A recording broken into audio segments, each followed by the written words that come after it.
आकाशवाणी भोपाल से प्रस्तुत हैं प्रादेशिक समाचार।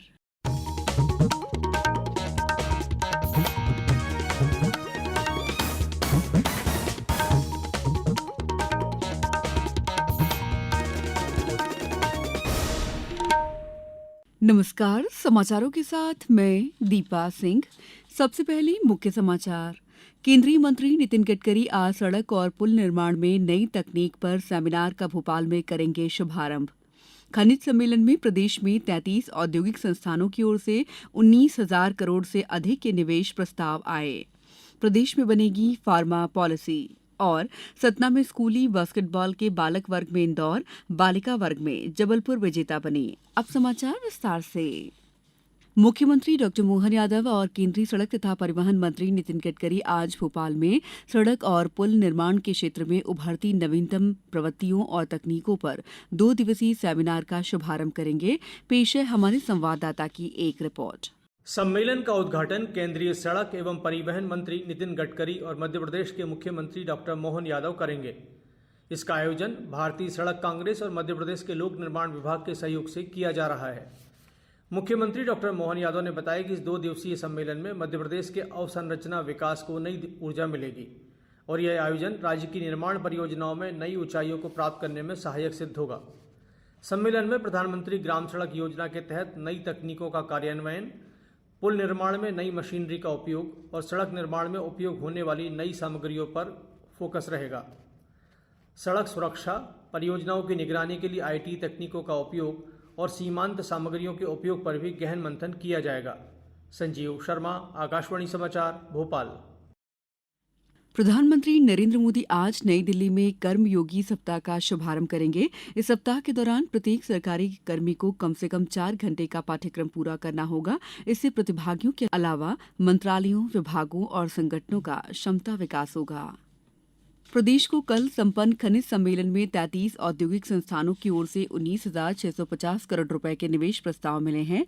मुख्यमंत्री डॉ मोहन यादव ने कल सम्मेलन के समापन कार्यक्रम में कहा है कि प्रदेश के खनिज राजस्व में भी 5 गुना वृद्धि का लक्ष्य हासिल किया जाएगा। उन्होंने कहा कि प्रधानमंत्री नरेंद्र मोदी के नेतृत्व में देश तेज गति से आगे बढ़ रहा है। खनिज के क्षेत्र में प्रधानमंत्री के विजन के अनुसार भारत वैश्विक स्तर पर महत्वपूर्ण कार्य कर रहा है। प्रदेश सरकार खनिज क्षेत्र में निवेश को भरपूर प्रोत्साहन देगी। कर्नाटक में आमतौर पर हम ये सब चीजें खदान के मामले में आंध्र, कर्नाटक, तमिलनाडु पे ही देखते थे, लेकिन हमारा अपना यहाँ की पत्थर की कृति, यहाँ की अपनी माइनिंग से निकली हुई कृति और उसकी गुणवत्ता कितनी उच्च कोटि की।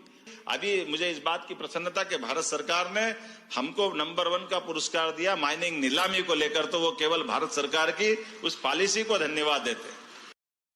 कृषि और किसान कल्याण मंत्री शिवराज सिंह चौहान आज नई दिल्ली में राष्ट्रीय रबी कृषि सम्मेलन का उद्घाटन करेंगे। एक दिन के इस सम्मेलन का उद्देश्य कृषि प्रणालियों में साझेदारी और नवाचार को बढ़ावा देना है, ताकि रबी अभियान को सफल बनाया जा सके। इस अभियान के तहत विभिन्न मंत्रालयों, राज्यों, केंद्र शासित प्रदेशों और संगठनों के अधिकारी आगामी रबी मौसम के लिए प्रमुख पहलों और रणनीतियों पर चर्चा करेंगे। श्योपुर जिले की विजयपुर और सीहोर जिले की बुधनी विधानसभा सीटों पर उपचुनाव की अधिसूचना कल जारी कर दी गई है। इसके साथ ही अभ्यर्थियों द्वारा नामांकन दाखिल करने की प्रक्रिया भी शुरू हो गई है। मुख्य निर्वाचन पदाधिकारी सुखबीर सिंह ने बताया कि कल पहले दिन कोई नामांकन पत्र दाखिल नहीं हुआ। नामांकन पत्र भरने की अंतिम तारीख 25 अक्टूबर है। 13 नवंबर को मतदान और 23 नवंबर को मतगणना होगी। समाचारों में वक्त है ब्रेक का। ये समाचार आप आकाशवाणी मध्य प्रदेश से सुन रहे हैं। ये समाचार बुलेटिन YouTube पर, Madhya Pradesh news All India Radio channel पर और फेसबुक साथ ही X प्लेटफॉर्म पर AIR न्यूज भोपाल पर सुने जा सकते हैं।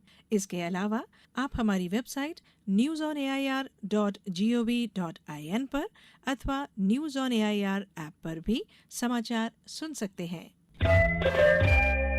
ब्रेक के बाद समाचारों में आपका एक बार फिर स्वागत है। राज्यपाल मंगूभाई पटेल ने कहा है कि प्रदेश में आयुर्वेदिक जड़ी बूटियों का भरपूर भंडार है और जनजातीय भाई बहनों के पास प्राकृतिक जड़ी बूटियों और औषधीय पेड़ पौधों के ज्ञान का खजाना मौजूद है। उन्होंने सभी से आह्वान किया है कि आयुर्वेद के फायदों के बारे में आमजनों को जागरूक करें। राज्यपाल कल पंडित उद्धवदास मेहता स्मृति न्यास द्वारा आयोजित शीर्ष आयुर्वेद चिकित्सकों का सम्मान और अखिल भारतीय आयुर्वेद निबंध प्रतियोगिता के पुरस्कार समारोह को संबोधित कर रहे थे। श्री पटेल ने आयुष के क्षेत्र में हर्बल मेडिसिन, आयुर्वेद और योग पर्यटन की असीम संभावनाओं को अवसर में बदलने के विशेष प्रयासों पर जोर दिया। उन्होंने बच्चों को फास्ट फूड और कोल्ड ड्रिंक्स के सेवन से बचने, नियमित योग और कसरत करने की सलाह दी। मुख्यमंत्री डॉक्टर मोहन यादव ने कहा है कि प्रदेश में फार्मा पॉलिसी बनाई जाएगी। वे कल मुंबई में इंडिया केम 2024 के 13वें संस्करण को संबोधित कर रहे थे। उन्होंने कहा कि केमिकल, फार्मा, पेट्रोकेमिकल और प्लास्टिक जैसे उद्योगों के लिए बेहतरीन इकोसिस्टम मौजूद है। वर्ष 2023-24 में 11,889 करोड़ रुपए के फार्मा प्रोडक्ट्स का निर्यात हुआ है। इस क्षेत्र में और अधिक निवेश आकर्षित करने और गतिविधियों को विस्तार देने के लिए राज्य सरकार नीति बनाने जा रही है। उन्होंने कहा है कि राज्य में 35,000 करोड़ की गेल इंडिया की वृहद पेट्रोकेमिकल परियोजना का काम तेजी से जारी है। इससे 25,000 व्यक्तियों को प्रत्यक्ष और अप्रत्यक्ष रोजगार मिलेगा। प्रदेश में 275 फार्मा यूनिट्स स्थापित हैं, जिनसे 160 से अधिक देशों को दवाएं निर्यात हो रही हैं। दवा निर्यात में मध्य प्रदेश का देश में चौथा स्थान है। अंतर्राष्ट्रीय ट्रैवल मैगजीन लक्स लाइफ द्वारा मध्य प्रदेश टूरिज्म बोर्ड को मरीन टूरिज्म अवार्ड में inland water tourism excellence award 2024 से सम्मानित किया गया है। मरीन टूरिज्म अवार्ड 2024 में पर्यटकों को अविस्मरणीय अनुभव देने वाली दुनिया की सबसे उल्लेखनीय टूरिज्म अनुभव व्यवसायों की उपलब्धियों को सम्मानित किया है। मैगजीन द्वारा ये सम्मान जल पर्यटन के क्षेत्र में नवाचार करने, पर्यटन अनुभव बढ़ाने और राज्य की जल निकायों में अभिनव पर्यटन संरचनाओं को विकसित करने के लिए दिया गया है। प्रमुख सचिव पर्यटन शिवशेखर शुक्ला ने बताया कि प्रदेश में जल आधारित पर्यटन की अपार संभावनाएं हैं। चारों तरफ जमीन से घिरा होने के बावजूद विभिन्न जल निकायों में 37 गतिविधियों का संचालन अधिसूचित 22 जल निकायों में निजी हितधारकों के साथ मिलकर किया जा रहा है। 16 बोट क्लब पर्यटन विभाग संचालित कर रहा है। मध्य प्रदेश श्रम कल्याण मंडल ने प्रदेश में उज्जैन, पीथमपुर, भोपाल, जबलपुर, सतना में 5 आदर्श श्रम केंद्र स्थापित करने का निर्णय लिया है। श्रम पंचायत और ग्रामीण विकास मंत्री प्रहलाद सिंह पटेल ने बताया कि श्रम कल्याण मंडल की अंतिम संस्कार सहायता योजना का लाभ केवल श्रमिक को मिलता था, जिसका विस्तार करते हुए पात्र श्रमिक के परिवार में पत्नी, पुत्र, पुत्री और माता पिता को भी योजना में शामिल किया गया है। इसके साथ ही मंडल की अनुग्रह सहायता योजना का लाभ पहले केवल श्रमिक को मिलता था, जिसका विस्तार करते हुए पात्र श्रमिक के परिवार में पत्नी, बेटे बेटी और माता पिता को भी योजना में शामिल किया गया है। पात्र दिव्यांग श्रमिकों को इलेक्ट्रिक वाहन प्रदाय करने का निर्णय लिया गया है। इस वर्ष 50 श्रमिकों को इलेक्ट्रिक वाहन दिए जाएंगे।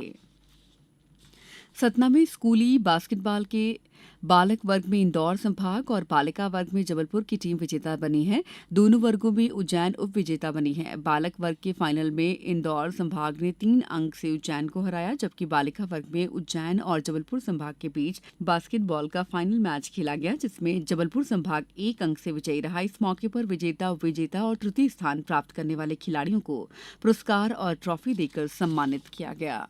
अब कुछ समाचार संक्षेप में। नवनिर्मित रीवा एयरपोर्ट का प्रधानमंत्री नरेंद्र मोदी वर्चुअल माध्यम से कल शुभारंभ करेंगे। खंडवा के ग्राम देवला रैयत में निःशुल्क आयुर्वेद स्वास्थ्य शिविर में आयुष डॉक्टरों ने विभिन्न रोगों का उपचार किया। प्रधानमंत्री सूक्ष्म खाद्य प्रसंस्करण उद्यमों के औपचारीकरण की योजना पर कल आगर मालवा स्थित पॉलिटेक्निक कॉलेज में संगोष्ठी का आयोजन किया गया। डिंडौरी में कल रोजगार मेले में कुल 23 आवेदकों का प्रारंभिक चयन कर ऑफर लेटर प्रदान किए गए। सिखों के चौथे गुरु रामदास जी का प्रकाश पर्व आज गुरुद्वारा गुरु सिंह सभा बैतूल में श्रद्धा और भक्ति के साथ मनाया जा रहा है। इस बुलेटिन में इतना ही। नमस्कार।